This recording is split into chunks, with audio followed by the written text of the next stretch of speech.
Welcome to part 2. Let's start to learn some integration rules. The first rule we're going to learn is the power rule. So if you remember with derivatives, if there's a power or an exponent, we put the exponent in front and minus 1. Well, if we're taking the integral or the antiderivative, you take whatever the exponent is and you add 1 and then divide by that number when you added 1. And don't forget that plus c at the end. So let's try that on number 4. So I want to take the integral of x cubed. So this is my power rule. I'm going to take that 3 and I'm going to add 1 and divide by that added 1. And add that constant of integration, that pesky c.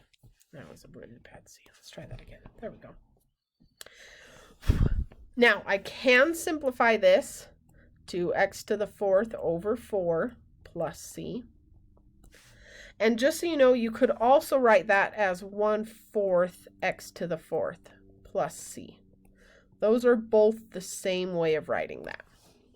And that's our power rule. The second rule we're going to talk about is our constant rule. And you remember how if we took the derivative of 2x, if we took the derivative of a constant, it was 0. Well, now we're working backwards. If we take the integral of a constant, we add an x to it. And let me include that plus c constant of integration. So for number 5, if I wanted to take the integral of 2, I'm just going to add an x onto it, and then I have my plus c. And there we go. That's your constant rule. Okay, we're actually going to do the sum rule next, which the sum rule just says if I have the integral of something plus something, meaning like an equation plus another equation, I can separate that integral to 2 integrals. So like on number 6, I can separate this to the integral of t to the 4th, and it gets its own dt, plus separate its second integral of 2 dt. So I took this one integral and I separated it into 2 integrals. And you can do that anytime you're adding or subtracting, actually. And now this one on the left, that's a power rule. So t to the 4 plus 1 over 4 plus 1 plus, this is our constant rule. We're going to add a t onto it. And then we have our constant of integration, add c. Now I'm going to simplify this a little.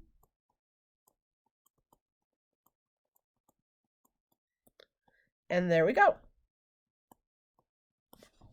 That's our sum rule.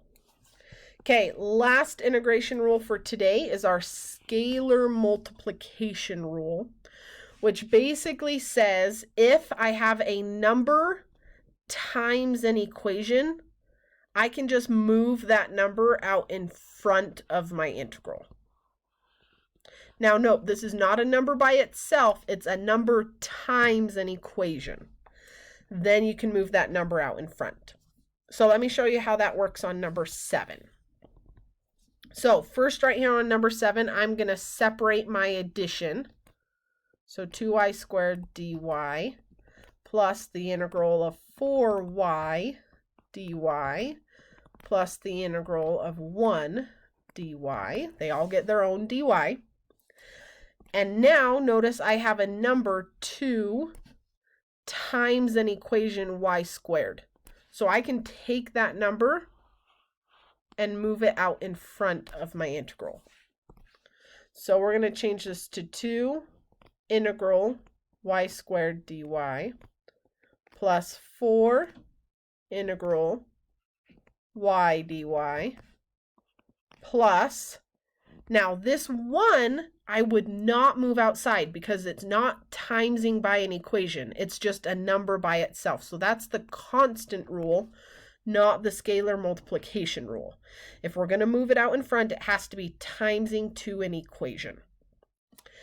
Now I can start to do my power rule. So this 2 is going to stay in front. That y squared I can do my power rule on.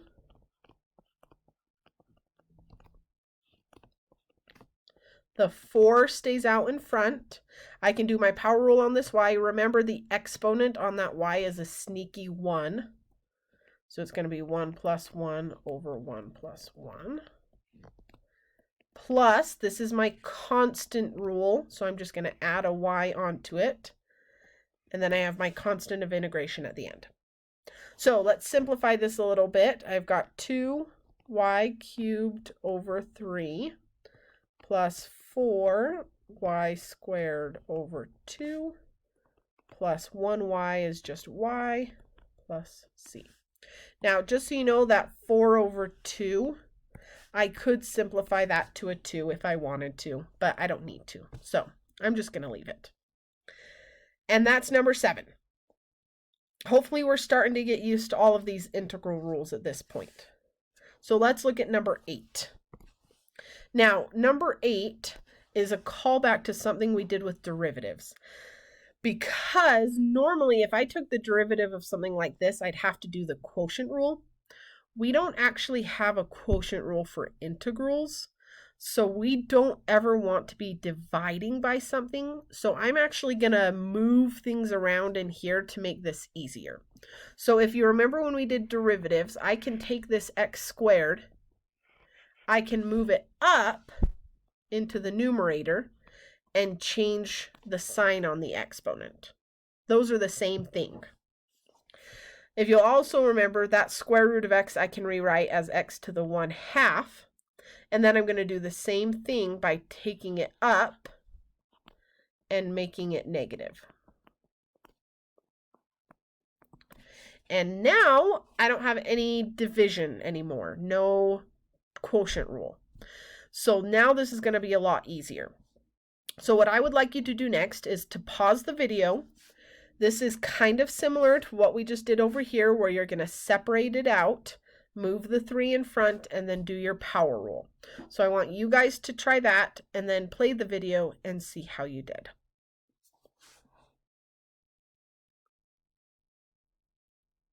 Welcome back. Let's see how you did.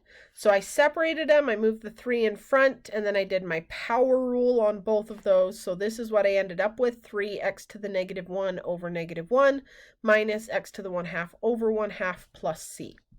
Now, if this was a free response question, you would be good to leave it there and be done. However, this would probably be more like a multiple choice question. And if it was multiple choice, it absolutely wouldn't leave it like that. So I'm going to simplify this even more. So 3 divided by negative 1 is negative 3. And then I'm going to move this x to the negative 1 down into the denominator to make it positive. Minus this x to the 1/2, I'm going to change back to a root. And you may remember the leave flip change rule, which says I can leave the numerator, flip the denominator, and then change it from division to multiplication. So that's the leave flip change rule, so that looks a lot better. And then I have my plus c. So this would really end up negative 3 over x minus 2 square root of x plus c. And that's probably what the answer would be if it was multiple choice. Okay. Let's try number 9, last one for this video. Once again, we're going to do a little trick because we don't like to divide by things, where I'm going to separate that x squared to each of these.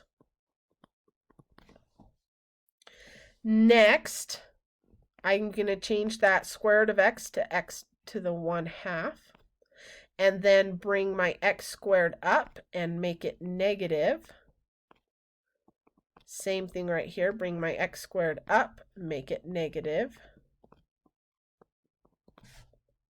And now if you remember, anytime we multiply, we add the exponents. So those exponents would actually be x to the negative 3/2 plus x to the negative 2 dx. So once again, last time for this video, pause the video Try to finish this one out on your own and simplify it, and then come back and check and see how you did.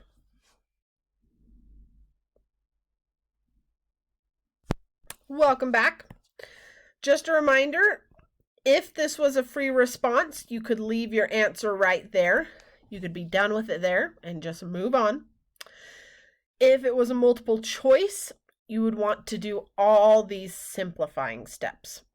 So this should be your final answer if you simplified it. If you did not get that, I would pause the video right now and go through this step by step to figure out where you went wrong. Other than that, that is the last question for this video. In the next video, we'll do an example where we actually solve for what C is.